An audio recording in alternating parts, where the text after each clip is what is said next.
Så i dag anmelder jeg den her Samsung Galaxy S2.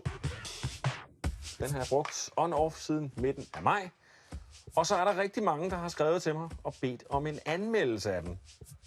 Jo, værsgo.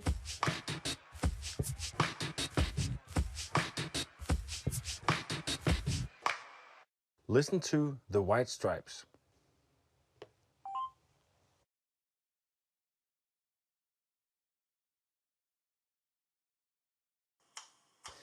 Galaxy S2 er Samsungs bud på en high-end Android-mobil, og der er naturligvis sidste hyld af hurtige forbindelser, kompas og gyro, og jeg skal komme efter dig. Skærmen er 4,3 tommer, det er relativt stort, men den er ikke tung, den vejer 116 gram. Konstruktionen, ikke så meget snak om eksotiske metaller, det her det er ægte plastik hele vejen rundt, men den føles nu ikke specielt nederen af den grund. Tværtimod, den er fin og fast i det uden så meget knas og knag. Skærmen, den er naturligvis som alle andre smartphones i klassen lavet af glas, så den ikke så let bliver ridset. Og når vi er ved den her skærm, så er det jo et sted, hvor at Samsung de trutter særdeles hårdt i Super AMOLED Plus hornet. Og det er en rigtig, rigtig flot skærm, når man kigger på den indendørs. I kraft af den her OLED-teknologi, jamen der er den sorte virkelig, virkelig sort. Men når du tager den udenfor, og det hænder jo, at solen skinner, så mangler den i virkeligheden lige det sidste lysstyrke for at være sådan helt spidsenklasse. Og i den anden ende, når du bruger den om aftenen, ja, så skruer den faktisk ikke langt nok ned for lyset.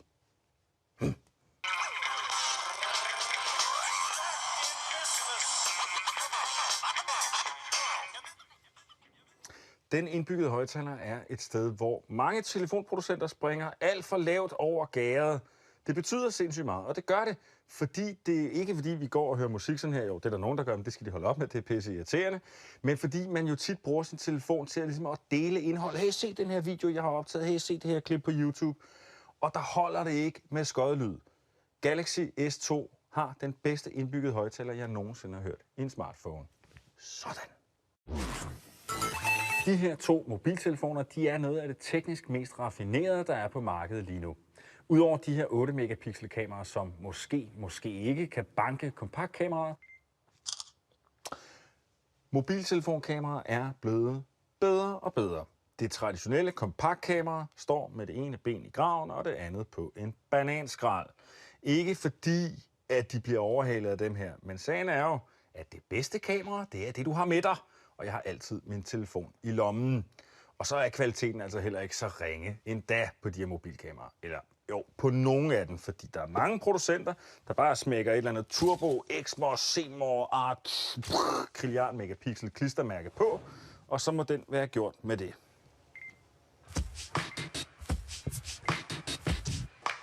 Kameraet på Galaxy S2 er 8 megapixel, og en mobiltelefon at være, så er det meget wided, det har et meget bredt synsfelt. Sejt. Interfacet, det er også rigtig fint skruet sammen herude i siden.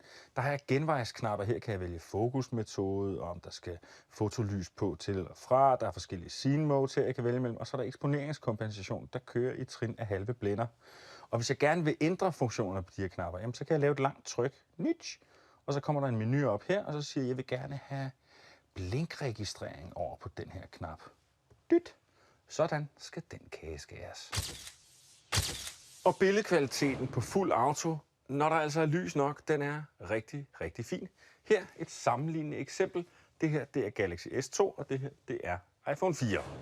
Samsung og iPhone. Og der kan man se, at iPhones billede er mere kornet i det. Samsungs er sådan mere glat, og det handler simpelthen om, at når man filtrerer støj i et billede, ja, så mister man også lidt detaljer. Og her kan man tydeligt se, hvad den her kraftige filtrering, der altså fjerner støjen, den også gør. Den fjerner nemlig også nogle detaljer.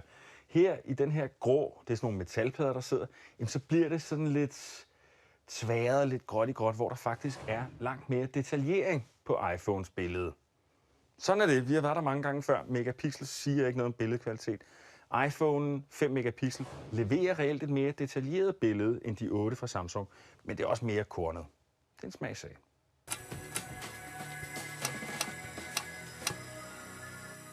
Holder man Samsung på fuld auto, så falder hammeren hårdt, når mørket falder på. Og det kan vi se blandt andet her et gadebillede, der simpelthen er meget, meget, meget mørkt. Men så har den jo det her natmode, og sætter man den over på det, ja, så får man masser af detaljer med. Men også ret kraftig filtrering, men altså bedre end det andet billede. Og et andet eksempel på det her, det er fuld auto. Og her, det er nøjagtigt det samme billede, jeg har bare lige sat den over på nat mode. Og et lille sjovt eksempel på scene modes. Hvis vi kigger her, der har jeg sat scene modet på solnedgang, og det ligner jo en solnedgang. Her valgte jeg scene modet solopgang.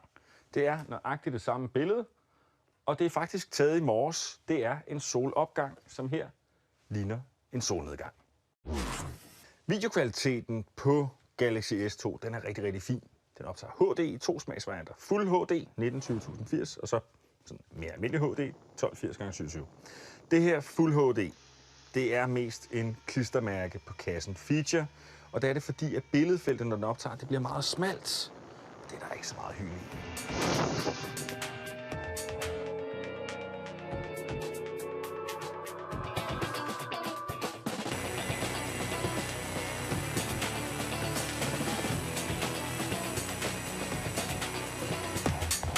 Når det kommer til brugerfladen, så er det overordnet rigtig fint og funktionelt, men der er altså også nogle steder, hvor man skal holde tungen meget lige i munden. Et eksempel herinde, det er inde i galleriet. En af de store fordele ved Android-telefoner frem for iPhone, det er jo, at der er mange flere muligheder, og således herinde i galleriet også muligheder for at dele. Hvis jeg trykker på et billede og holder ned, så får jeg den mulighed, der hedder Del via. Og så kommer der sindssygt mange muligheder. Det er fedt. Men det var ikke alle mulighederne, jeg havde for at dele. Hvis jeg trykker mere, og så Send via, så kommer der nogle andre delemuligheder. Men det bliver mere kryptisk endnu. Hvis jeg markerer mere end én ting, og så trykker Del via, ja, så er der meget færre muligheder. Og skulle jeg formaste mig til at vælge et billede og en video, ja, så er det igen færre muligheder. De her ting, det er jo ikke sådan decideret grove fejl. Problemet er, at det er forvirrende, og så kræver det træning at navigere i. Men decideret pinligt bliver det, hvis man gerne vil bruge den funktion, som Samsung kalder for All Share. Det er det, der er en fælles branchestandard, der i virkeligheden hedder DLNA. Problemet er, at hvis jeg vælger et billede her og siger Del via, så kan jeg vælge All Share. Typisk så vil jeg jo gerne se billederne, eksempelvis på mit tv. Men hvis jeg nu gerne vil vælge, lad os sige 10-20 billeder fra mit feriealbum, og ikke dem alle sammen, ja, så siger vi, det der skal vi se, når mormor kommer på besøg, og det der var også et godt billede, og det der var et godt billede. Når jeg vælger flere billeder, så kommer den her All Share-funktion ikke frem. Hvis jeg så skifter over til All Share-programmet her, så tænker man, billeder her, bum, for mange filer at vise, højeste antal filer 800 vis på skærmen. Fint nok. Så kan jeg kun få den her oversigt over mine billeder, som er langt sværere at navigere i. Og her kan jeg ikke markere billeder, her kan jeg kun afspille kronologisk efter hinanden. Og derudover, så er det alt for langsomt. Det tager 4, 5, 6 sekunder at skifte billede. Jeg er tvunget til at se den en efter en. Jeg kan ikke springe nogen over. Ja.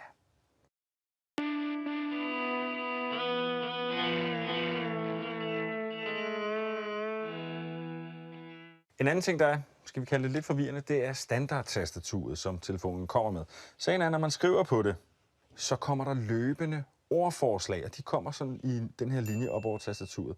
Og det betyder, at grafikken og hele balladen står sådan og hopper op og ned, mens man prøver at fokusere på knapperne, så er der hele tiden det der kører op og ned. Det er virkelig, virkelig dårligt løst. Til gengæld så medfølger der det her swipe-tastatur, og det er intet mindre end genialt. Og hvis ikke du kan forlige dig med hverken Samsung eller swipe-tastatur, ja, så er det jo Android, så du kan bare hente et andet slags tastatur i Android Market. Der er rigeligt at vælge imellem. Derudover så er præcisionen ikke kun når man skriver, men sådan hele, også når man surfer og sådan nogle ting. Præcisionen på den her skærm, den er totalt i orden. Den er virkelig sådan, man laver ikke særlig mange fejl. Det er ret godt. Som rigtig mange andre mennesker, så har jeg voldsomt mange personlige sager på min smartphone, og jeg bliver meget, meget ked af det, og pænt frustreret, hvis jeg mistede den. Samsung Dive to the Rescue, det er en nettjeneste, og det den gør, det er, at jeg kan spore min mobil, jeg kan se, hvor den er henne, og jeg kan også få den til at tegne sådan en track. Jeg kan også herover låse telefonen, og jeg kan sende en besked til den, der har nappet den. Det her med at låse mobilen, det fungerer også, selvom der bliver skiftet SIM-kort i den.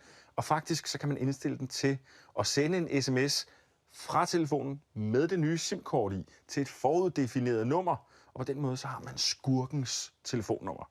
Så kan man ringe til ham og sige, at han skal aflevere, hvis ikke han tager truslerne alvorligt. En anden fiks detalje, det er det her keys, et eller andet er. Man aktiverer det, så skriver den en IP-adresse her, som man så fyrer ind i sin browser. Og så har man simpelthen direkte forbindelse over wifi til telefonen, til billeder, musik, ringetoner, ting og sager, man kan kopiere frem, fuldstændig uden software og kabler og noget pjat. Fin detalje.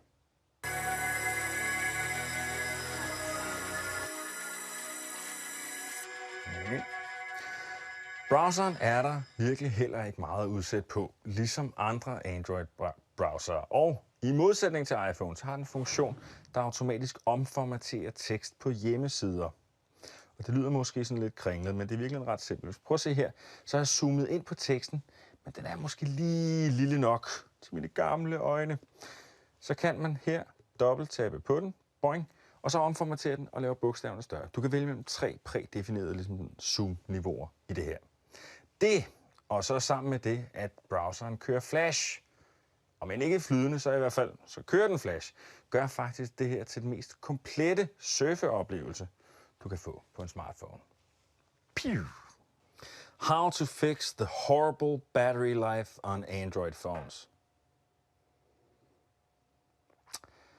Ja, de er kloge, men med hensyn til batteriets levetid, så er der intet nyt fra Vestfronten. Vi har været der før, og intet nyt i den her sammenhæng er rigtig dårligt nyt. Det er 100% batteri, 0%. Hvis du ser, hvor stejl den her afladningskurve er, så er den jo næsten lige så stejl som den efterfølgende opladningskurve. Det her, det er lidt som at have en bil, der nogle gange kører 15 km literen, og andre gange 2 km literen.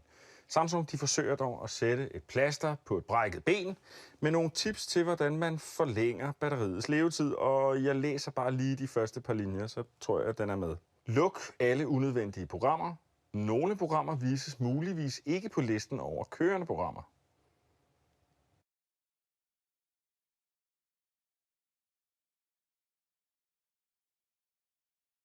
Den endelige dom over Samsung Galaxy S2, den kommer til sidste program.